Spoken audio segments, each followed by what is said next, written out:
Frieren Beyond Journey's End, episode 19, things are heating up. Things are heating up. I'm a little bit mad because, man, we had to stop it there.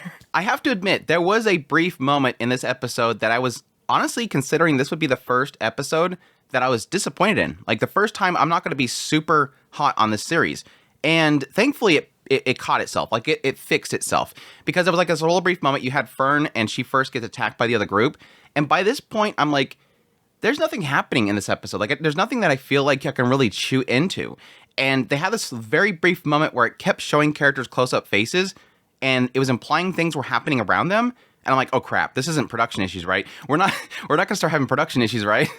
But thankfully, towards the later part, like I said, things start to get really kind of juicy. Like, there's a little bit of an insight into the world of magic itself I'm eager to actually jump into. But additionally, having that whole battle sequence at the end where we get to see Fern, and she's like, yeah, I only have to use basic magic. What are you talking about?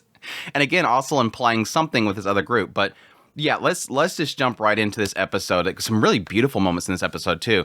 But yes, opening up, we'll go through each different perspective. We'll start with Frieren Group, where we have essentially, yes, they're trying to figure out how they're going to catch this bird. They haven't caught one yet. Time's running out. They're realizing that there's some difficulties in facing these birds. They're talking about the fact they move at the speed of light. They detect magic. They don't like magic at all. If any sense of magic happens around them, they're out of there. They're resistant to magic. There's durables, pretty much dragons.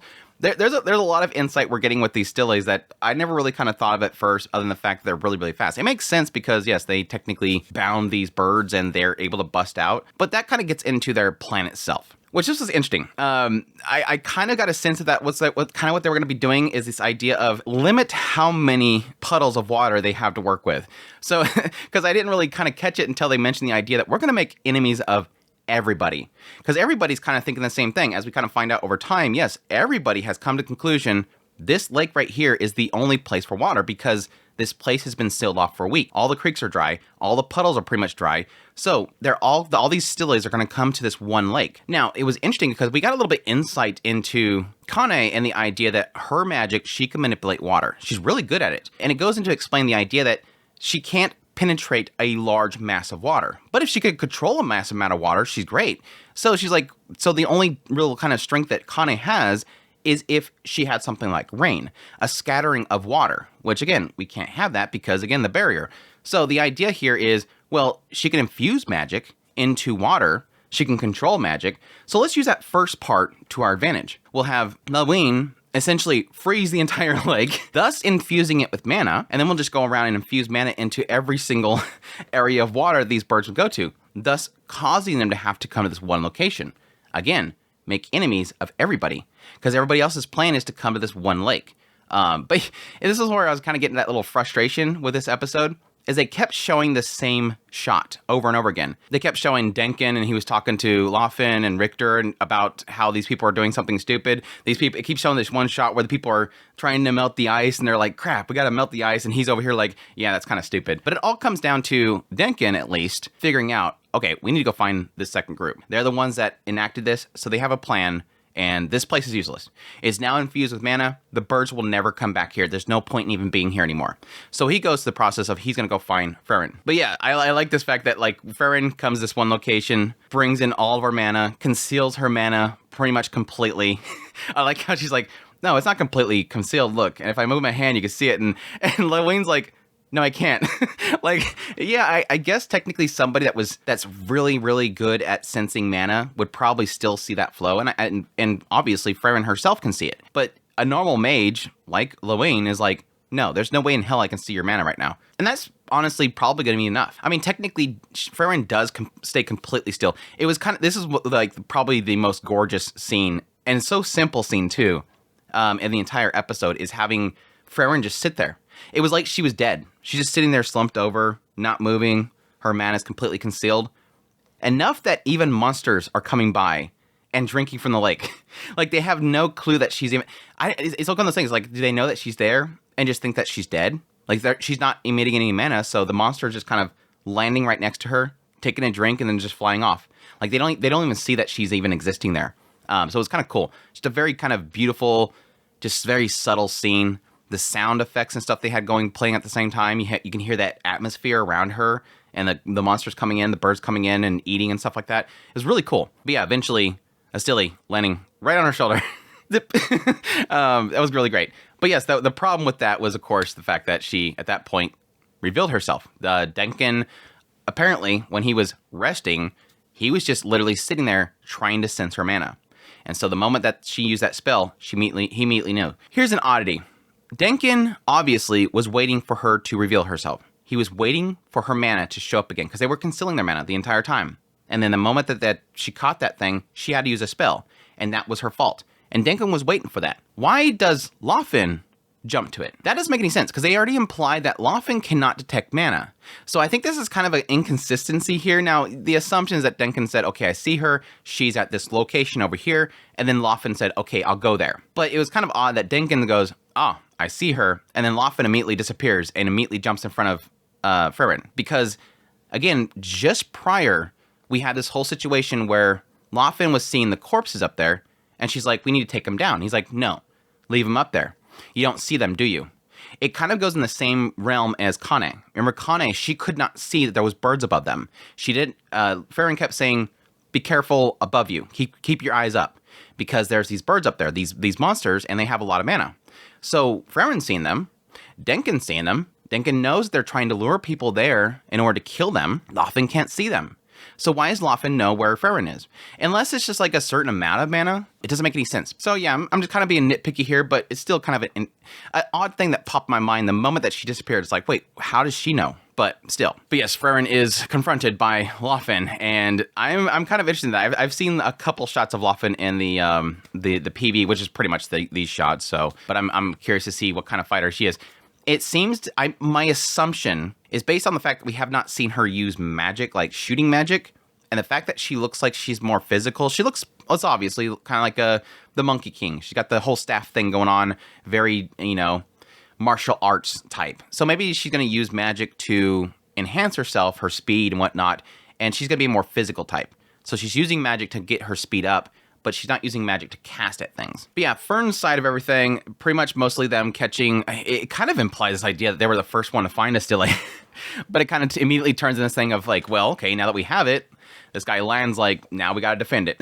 It's not over yet. We didn't win yet. Now we have to worry about other people because now they're going to come after us. Which again was my assumption coming into this whole thing, was that it was going to turn into it's not just finding and capturing the bird, it's also keeping the bird until the time runs out. So there's going to be combat involved with the whole situation. Uubel's like, great, I'm excited. No, we're going to go hide in this cave. No, that's no fun. I knew that Uubel was going to be the first one. I think she poured out her water. She's like, ah, crap, we got to get out of here. Let me dump out my water. And that would give us an excuse to go out there. But yeah, very quickly, they are confronted by Wirbel's group. Now, interesting that immediately, no, it's not interesting because I kind of assumed that Uubel immediately gets broken off and goes with Wirbel. So we have Uubel versus Wirbel, which is pretty much very fitting in the idea that you have this commander that has fought the remnants of the Demon King's army, and then you have Uubel, who has apparently killed plenty of people.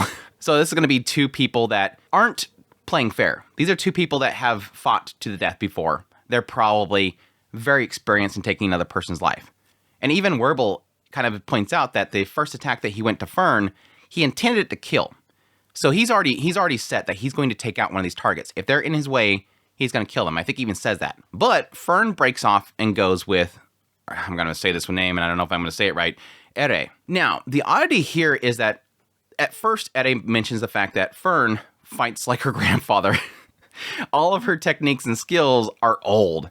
She's very refined. Like, she's pointing out that Fern is extremely skilled. Like, she's perfected this, but she's old. Like, her skills are very old. She's using old spells. She's using Zoltarak and all that kind of stuff. That stuff is way old. So I like this. It's already kind of pointing out that this fight between Fern and Ehre, which I should have assumed this would be a thing that would sort of come up with this whole entire exam, is this is going to be an old versus new thing. Because obviously, Frieren raised Fern and trained her. And these are all arts from a long time ago. And you would assume that over time, since then, since Frieren has built up her capabilities, magic has advanced. And yes, they always point out the idea there's so many magics, most of it comes from the demons themselves that mankind adopt, but they can't perfect it because they don't know how they work. They're studying them. And so the assumption here is this is going to be an old versus new. Something that's tried and true and perfected versus these new arts that people are now using that possibly came from the demons that they don't know how they work. And I think that's what's going to be the main thing between Ehre and Fern is going to be the fact that Ehre is using all these abilities that are like so extravagant and super cool, but she can't perfect them, so they have flaws. I think that's what's going to basically be shown with this whole thing is she's going to have great abilities, but they're not going to be perfected. Whereas Fern is using basic stuff that is perfected. But I think the cool thing that comes from this whole fight is, yeah, Ehre is like, yeah, she's really good at this, but she's going to struggle with Wirbel. You're really good, but you're going to struggle with him because you're so basic. And it's really cool because Fern points out, but wait, aren't you the strongest? I'm like, yeah, they're already pointing out something that's going to happen here. Already my assumption that's happening here is that you have Wirbel. He's this commander guy. He's super powerful. It kind of points out the idea as Ehre is saying that he is skillful because he uses any technique. He will use anything to get his advantage. He's the I will kick dirt in your face. You will say that I am a cheater, but guess what? You're dead and I'm not. You'll say that, distracting me is cowardly, but guess what? You're dead and I'm not. He's going to be that kind of person. And what was interesting is there's two things that can happen here. The fact that she's pointing that out could mean that, yeah, possibly both she and Wirbel were both going to be in a high position, but he won because he used those techniques, and she was more by the book, and she's becoming less by the book, whereas Fern is a stark contrast to her to what she used to be by the book, my grandfather. And I had to learn to not be that way because Wirbel beat me when I was like you. Additionally, because Fern is saying, but you're the strongest, aren't you? It could be an aspect of, if it's not that, like I said a minute ago, it could be an aspect that Ehre, she could have had that position, but could it get into an aspect of they seen that she's a woman, she's not strong enough? It can go either one of those directions. I hope it goes more for the first direction because that, again, is a contrast to Fern.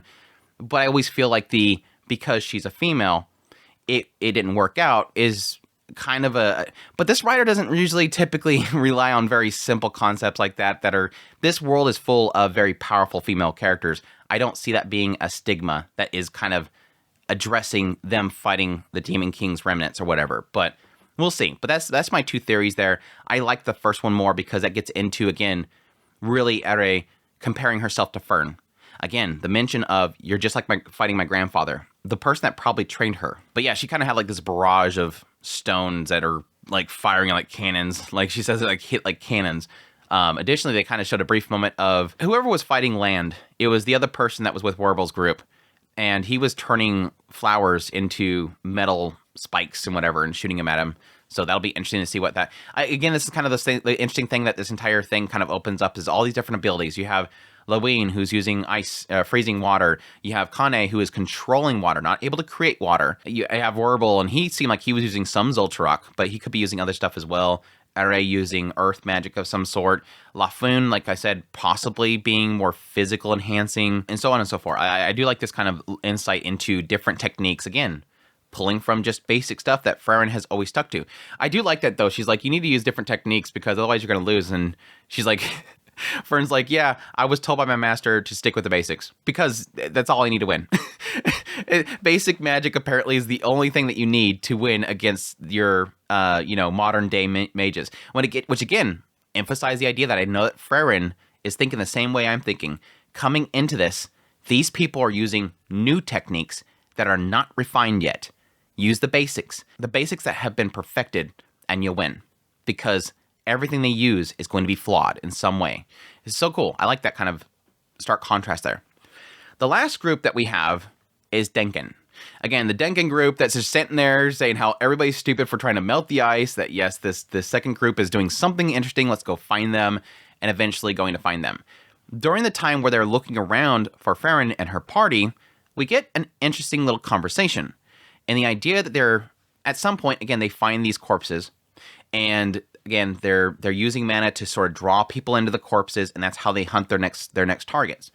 And Laufen looks up to it and says, wow, why would they even have us here? Which, yes, is a very interesting question that I think sorta is brought up with what happened with Kane. Why are we in this very dangerous forest for this exam? Now, yes, the assumption is the most danger you have in this forest is going to be each other, but in actuality, yes, the environment itself is dangerous too. They have these birds that Frieren and Laufen have been keeping an eye on the entire time they're here. These birds are nasty. I mean, it nearly killed Kane. Now, yes, you're seeing all these individuals are now dying to these monsters, and Laufen's asking, why would they send us here? Do they not care about the lives of these mages? And yeah, it seems like, according to Richter, yeah, that's important here. I love this little brief scene that we see with the guy that's leading the entire exam, and he's out in the middle of nowhere as they're talking, and he's sipping tea, and guess what flies up to him? This little bird just kind of lands right on the teacup, like just chilling there, which either shows that like they're comfortable with him because he's fed him for so long or whatever, or just showing how good he is at concealing his mana. I'm curious which one that'll kind of point that out maybe later on. Is he concealing his mana, or is he they just like him? But because they mentioned the idea that even a speck of mana scares him off. I'm curious to check the manga to see if possibly that scene is shown there, because that says a lot. That these birds flew up to him and weren't afraid by him. Frieren was having that problem as they were trying to find it, but again, she was with Kane and Laufen. It wasn't until she sat there by herself that she was able to have the bird laying right on her shoulder. So that shows her control much more than his. But anyways, what this conversation brings up is an interesting point, and I was bringing this up previously. Why is it that they have this restriction on people going to the north and wanting these first-class mages and making so much to do about this thing? And this sort of adds another question mark to it. Why are they okay with these people trying to become first class coming in the middle of this forest full of deadly monsters? Do they not care about their lives? And I struggle with the same thing, the same mindset of the idea of, well, yeah, but if they fail, you'd want them to get stronger so they can try again, thus you get more powerful mages, and thus you have a stronger ecosystem of mages. There is almost a sense of them having too much pride. Richter puts it as anyone who dies here is unqualified to be a first-class mage. They're mindful of maintaining the quality of the first-class mages. Many dream of the powerful mages that fought the Demon King forces.